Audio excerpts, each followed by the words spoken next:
Assalamualaikum warahmatullahi wabarakatuh. Perkenalkan, nama saya Intan Kirana Akuba. Saya dari kelas HES 6B. Jadi saya membuat video ini untuk menjelaskan sejarah perlindungan hak konsumen beserta asas-asasnya.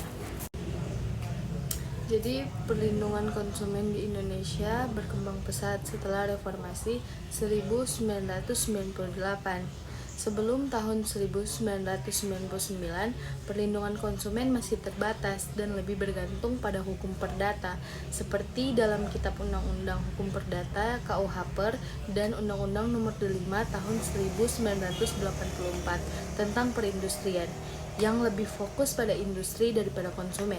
Setelah reformasi, lahirlah Undang-Undang Nomor 8 Tahun 1999 tentang perlindungan konsumen yang memberikan hak-hak konsumen seperti hak atas informasi yang jelas, keamanan produk, dan pilihan yang aman.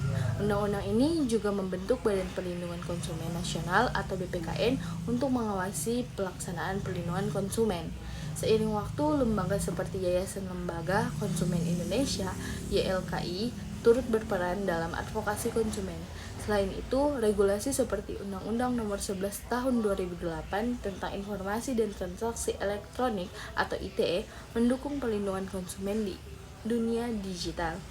Di era e-commerce dan transaksi online, perlindungan konsumen menjadi lebih kompleks karena tantangan seperti penipuan dan informasi yang menyesatkan. Oleh karena itu, pembaruan regulasi dan pengawasan sangat penting untuk melindungi konsumen dengan optimal. Jadi berikutnya ada asas-asas perlindungan konsumen. Jadi hukum perlindungan konsumen di Indonesia mengatur beberapa asas penting sebagai dasar penyelenggaraan perlindungan konsumen. Asas yang pertama ada asas manfaat, yakni bertujuan memberikan manfaat sebesar-besarnya bagi kepentingan konsumen dan pelaku usaha secara keseluruhan, dan menciptakan keseimbangan keuntungan bagi kedua pihak. Dan asas yang kedua ada asas keadilan dan yang memastikan hak dan kewajiban konsumen dan pelaku usaha dapat dilaksanakan secara adil tanpa merugikan pihak manapun. Yang ketiga ada asas keseimbangan, yakni menciptakan keseimbangan antara kepentingan konsumen, pelaku usaha, dan pemerintah dalam aspek material maupun spiritual. Dan yang keempat ada asas keamanan dan keselamatan konsumen yang memberikan jaminan akan keamanan dan keselamatan dalam penggunaan barang dan jasa dengan kewajiban bagi pelaku usaha untuk menyediakan produk yang aman. Yang kelima ada asas kepastian hukum, yang asas ini memastikan kepastian hukum bagi semua pihak dengan peran negara untuk menjamin keadilan dan menegakkan hukum dalam perlindungan konsumen.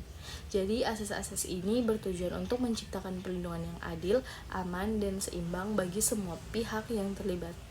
Jadi itu dia penjelasan singkat saya tentang sejarah dan asas-asas perlindungan konsumen. Apabila ada salah kata dan terlalu banyak kurang, saya mohon maaf karena saya hanya manusia biasa. Dan mohon maaf lahir dan batin, Ibu.